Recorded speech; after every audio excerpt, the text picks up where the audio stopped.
आज काही भागांमध्ये थोडं भकास वातावरण जरी असलं तरी पुढचे 4 दिवस थोडा काही भागांना दिलासा आहे। जसं की ज्या भागांना कसाही पाऊस आला तरी पडतोच अशा भागांमध्ये चांगली इथं एक चान्स मिळू शकतो, जे जे की 22 तारखेपासून ते 26-27 तारखेपर्यंत याचा उल्लेख आपण मागच्या 2 दिवसापूर्वी देखील केला होता। पण आता पुढे सुद्धा काही काळ चांगले येतीलच, कारण की यामध्ये एवढ्या लॉंग टर्ममध्ये तो किंमत तुम्ही अनेकांनी कमेंट निगेटिव्ह करून मारलेली आहे, त्यामुळे त्याबद्दल आपण बोलणं आता चुकीचं आहे। पण सध्याची चित्र पाहता पुढचे 4 ते 5 दिवस रोज भाग पेनवणी काही ठिकाणी तर काही ठिकाणी संततधार एक 10 मिनिटाचा 20 मिनिटाचा दिलासा काही गावखेड्या मिळेल, सर्वदूर सर्वांना नाही। तर आता आजच्या 21 तारखेला आजच्या 21 ऑगस्टला काही ठिकाणी थोडे वातावरणामध्ये बदल पाहायला मिळतील, जे सोलापूरसाठी आहेत, धाराशिवमध्ये काही 1-2 ठिकाणे आहेत, लातूरमध्ये 1-2 ठिकाणे आहेत, तर नांदेडमध्ये काही ठिकाणे आहेत। कन्नड ते भोकरदन तालुक्यामध्ये आज किंचित अशी सुरुवात होऊन जाईल।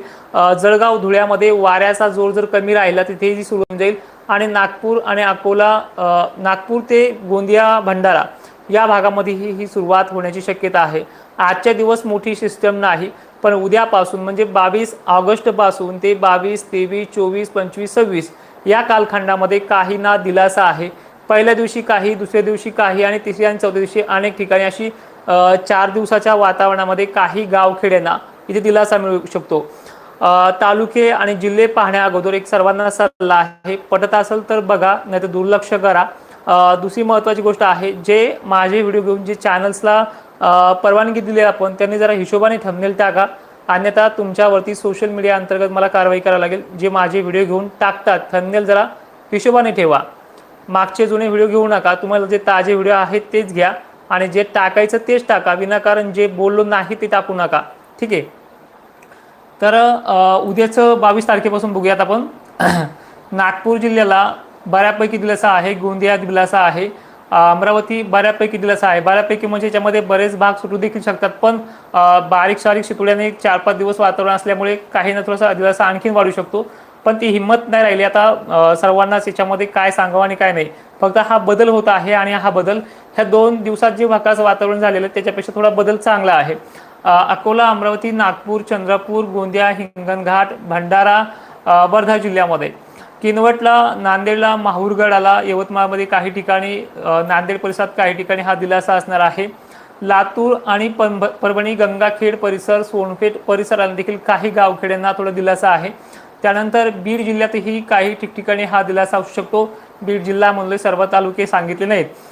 त्यानंतर वडवणी ते माजलगाव पट्ट्यामध्ये काहींना दिलासा असेल। आंबड मार्गे काही ढगांच्या फळ्या निघतील, त्यामुळे त्या फळ्या काही ठिकाणी पडून तर काही ठिकाणी साईड जे आहे जालन्यापासून अंतर्गत राणीव चेगाव, गुरुपिंपरी सर्कलपर्यंत ह्या 3-4 दिवसामध्ये थोडा दिलासा आणखीन असेल।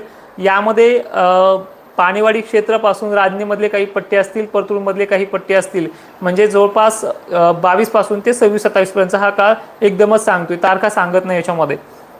तर त्यानंतर थोडा आणखीन दिलासा नांदेडकरांना आहे, परभणीकरांना आहे, त्याचबरोबर अहिल्यानगरकरांच्या काही दक्षिण उत्तर भागांमध्ये देखील ह्या पद्धतीचं सिस्टम पाहायला मिळू शकतो। सांगलीमध्ये देखील हे पद्धतीचं सिस्टम पाहायला मिळू शकतो, पण सर्व दूर नाही हे लक्षात ठेवा।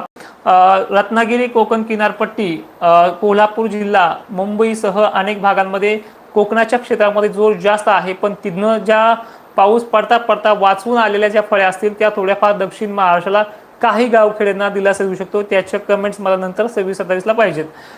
जालना जिल्ह्यामध्ये ही परिस्थिती थोडी काही ना जेमतेम जरी असली तरी काही ना बऱ्यापैकी दिलासा ह्या 3-4 दिवसामध्ये पाहायला मिळू शकतो, पण तारीख आहे 22 पासून 26च्या दरम्यानमध्ये।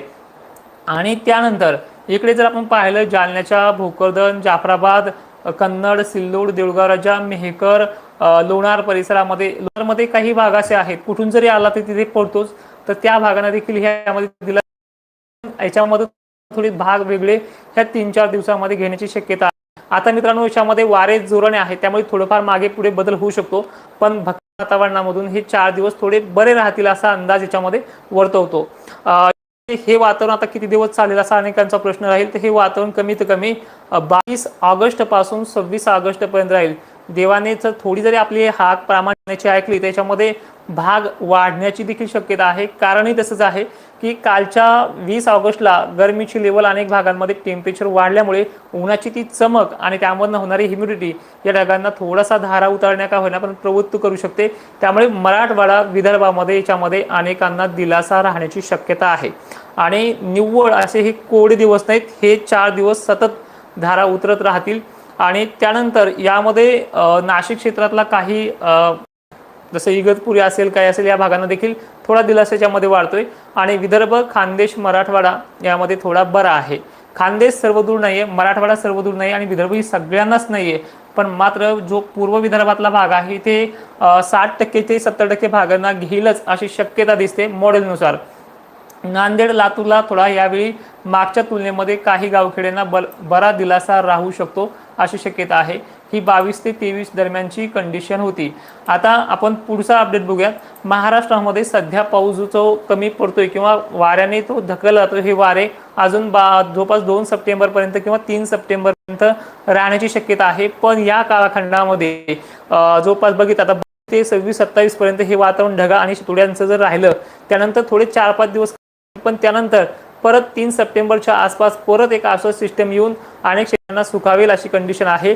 आणि या पाठोपाठ एक पाठोपाठ जर हे वातावरण जर हे वारे 3 सप्टेंबरला कमी झाले तर तिथून पुढे जे बंगालच्या उपसागरामधनं लोकशर निघते आणि एमपी पासून उत्तरेकडील भागांमध्ये सरकते ते थोडं खाली सरकण्यास देखील मदत होईल असा शेड्यूल मॉडेलनुसार आहे आणि तो देखील पुढे आपल्याला काळामध्ये पाहायला मिळू शकतो।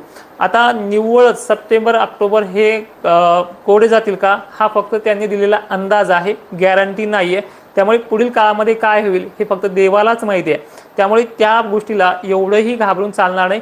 जे सध्या आपण उपाययोजना करताय, जे आपण पद्धत करताय ती करा, फक्त ह्या वातावरणाची धास्ती धरू नका एवढी माझी विनंती आहे। कारण की येणारा काळ आणि येणारे काळाची लक्षणं हे मॉडेलनुसार तरी स्पष्ट झालेले जरी असले तर ते तितके त्याची गॅरंटी कोणीही घेऊ शकत नाही, ना स्कायमेट घेऊ शकत, ना IMD घेऊ शकत। आणि हे दोन्ही जे अहवाल आहेत कोरड्या वातावरणाचे किंवा कोरडं राहणारच आहे, हे अहवाल माझ्या मते या दोघांनी सुद्धा आपल्या शासनाकडे प्रशासनाकडे देऊन तातडीने कृत्रिम पावसाची मागणी करावी हा माझा त्यांना सल्ला असेल। आणि दुसरी महत्त्वाची गोष्ट अशी आहे की आता 22 ऑगस्ट पासून 26 ऑगस्ट पर्यंत हे वातावरण महाराष्ट्रामध्ये संततधारेचं 10 मिनिटं पावसाचं 15 मिनिटं पावसाचं हे कंटिन्यू राहणार आहे। यामध्ये मी जिल्हे आताच डिक्लेअर केलेत। फोकस असेल वातावरणाचा सर्वाधिक जास्त किंवा थोडा रडार सिस्टम बऱ्यापैकी दाखवणारा भाग जो असेल तो मध्य महाराष्ट्र, मराठवाडा, विदर्भ आणि पूर्व विदर्भ सर्वाधिक थोडं जास्त असणार आहे। इथे काही गावखेड्यांना गरमीच्या लेवलने थोडी सटकारे बरे असतील, तो म्हणजे नागपूरचा भाग आहे। नागपूरमध्ये अजून डिटेलिंग सांगायचं झालं तर अमरावती, अचलपूर परिसर उत्तर भाग, वर्धा उत्तर भाग, कामठी परिसर, भंडारा, तुमसार परिसर, मोहोळी परिसर, लाखाणी परिसर, रामटेक महाराष्ट्र, सोनेर, कटोल परिसर ते नरखेड परिसर, वरुड, मोर्शी परिसर, चांदूर बाजार, अचलपूर परिसरांची देखील याच्यामध्ये वाढ होण्याची शक्यता राहणार आहे। आता एक विनंती करतोय की हे वातावरण 4 दिवस आहे, ज्यांना हा पाऊस होईल त्यांचे अभिनंदन, ज्यांना नाही झाला त्यांनी निव्वळ टेन्शनमध्ये जाऊ नका, कारण की हे वातावरण 4 दिवस आहे, त्यामध्ये काही बदल होऊ शकतो। जय शिवराय, धन्यवाद।